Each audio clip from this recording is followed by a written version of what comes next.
It is clear that China is attempting through this resolution to weaken the UN human rights system and the norms underpinning it. The feel-good language about mutually beneficial cooperation is intended to benefit autocratic states at the expense of people whose human rights and fundamental freedoms we are all obligated as states to respect. For these reasons, the United States is calling a vote and will vote against this resolution. We encourage other countries not to support this resolution.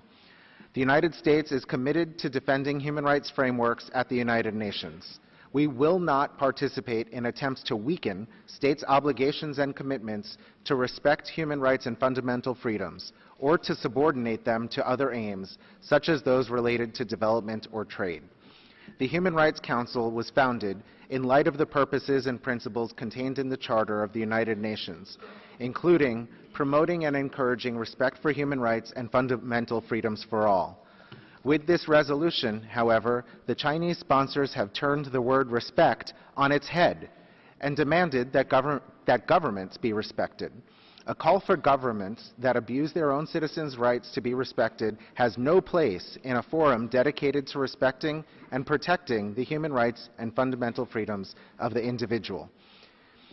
Therefore, we are disappointed that the revised draft still betrays China's effort to insulate itself from criticism of its human rights record by demanding respect. No nation's human rights record is perfect. Criticism is necessary to promote and protect the human rights and fundamental freedoms of all. The only way for any government to achieve respect is for that government to respect human rights and fundamental freedoms. Furthermore, Chinese spokespersons in Beijing have used the terms win-win and mutually beneficial interchangeably. They have been clear about their intent to glorify their head of state by inserting his thoughts into the international human rights lexicon. None of us should support incorporating language targeting a domestic political audience into multilateral settings. This is especially true as the term has no clear meaning internationally and is vulnerable to subsequent interpretation and reinvention by the one country that uses the phrase. A true example of cooperation in promoting and protecting human rights would be for China to release citizens it has wrongly detained or to protect the right of religious minorities to freely practice their religion.